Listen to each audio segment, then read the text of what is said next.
नारियल के जन्म की कहानी। प्राचीन काल में सत्यव्रत नाम के एक राजा राज करते थे। वह प्रतिदिन पूजा पाठ किया करते थे। उनके पास किसी भी चीज की कमी नहीं थी। वह धन दौलत से लेके हर प्रकार की सुविधा से लेके समर्थ थे। हालांकि इसके बावजूद भी राजा की एक अभिलाषा थी जिसे वह पूर्ण करने की चाह रखते थे। दरअसल राजा सत्यव्रत को किसी प्रकार से स्वर्गलोक जाने की इच्छा थी। वह अपने जीवन में कम से कम एक बार स्वर्गलोक के सौंदर्य को देखना चाहते थे, लेकिन उन्हें इसका मार्ग नहीं पता था। इधर दूसरी तरफ ऋषि विश्वामित्र अपनी तपस्या के लिए घर से बाहर निकले। चलते चलते वह अपनी कुटिया से काफी आगे चले गए थे। काफी समय बीत गया लेकिन वह नहीं लौटे। इस कारण उनका परिवार भूख और प्यास से तड़प रहा था।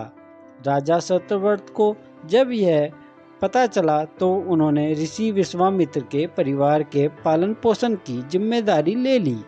कुछ समय बाद जब मुनिवर लौटे तो वे अपने परिवार को कुशल देख काफी प्रसन्न हुए। उन्होंने पूछा कि उनकी किसने देखभाल की। इस पर ऋषि के परिवार वालों ने बताया कि राजा ने उनके पालन पोषण की जिम्मेदारी उठाई थी।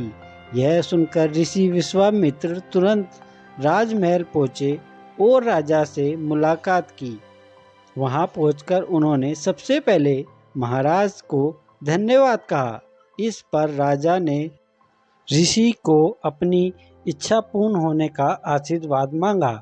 राजा की बात सुनकर ऋषि विश्वामित्र ने कहा, बोलिए महाराज, आपको क्या वरदान चाहिए। तब महाराज ने कहा, हे मुनि, मुझे एक बार स्वर्गलोक के दर्शन करने हैं।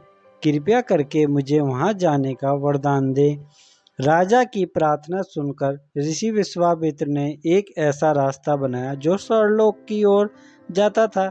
यह देख राजा सत्यव्रत बहुत खुश हुए। वह तुरंत उस रास्ते पर चल पड़े और स्वर्गलोक पहुंच गए। वहां पहुंचते ही इंद्रदेव ने उन्हें नीचे धक्का दे दिया, जिसके कारण वो सीधे धरती पर जा गिरे।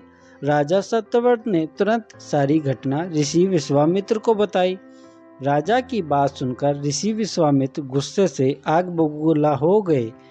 उन्होंने तुरंत सभी देवताओं से इस बारे में बात की और इस समस्या का हल निकाला। इसके बाद राजा के लिए एक नया स्वर्गलोक बनाया गया। नए स्वर्गलोक को पृथ्वी और देवताओं के स्वर्गलोक के बीचों बीच स्थापित किया गया था, ताकि किसी को परेशानी ना हो। नए स्वर्गलोक से राजा सत्यव्रत तो बहुत खुश हुए, लेकिन विश्वामित्र को एक चिंता लगातार सता रही थी। उन्हें डर था कि नया स्वर्गलोक कहीं जोरदार हवा के कारण गिर ना पड़े। अगर ऐसा होगा तो राजा सत्यव्रत दोबारा धरती पर जा गिरेंगे। काफी सोच विचार के बाद ऋषि विश्वामित्र को एक उपाय सूझा। उन्होंने नए स्वर्गलोक के नीचे एक बहुत लंबा खंभा लगा दिया ताकि उसे सहारा मिल सके। ऐसी मान्यता है कि नए स्वर्गलोक के नीचे लगाया गया खंभा एक विशाल पेड़ के तने के रूप में बदल गया। यही नहीं, कुछ समय पश्चात जब राजा सत्यव्रत की मृत्यु हुई तो उनका सिर एक फल में तब्दील हो गया। तभी से इस खंबे को नारियल का पेड़ कहा जाने लगा, जबकि राजा का सिर नारियल के रूप में जाना गया।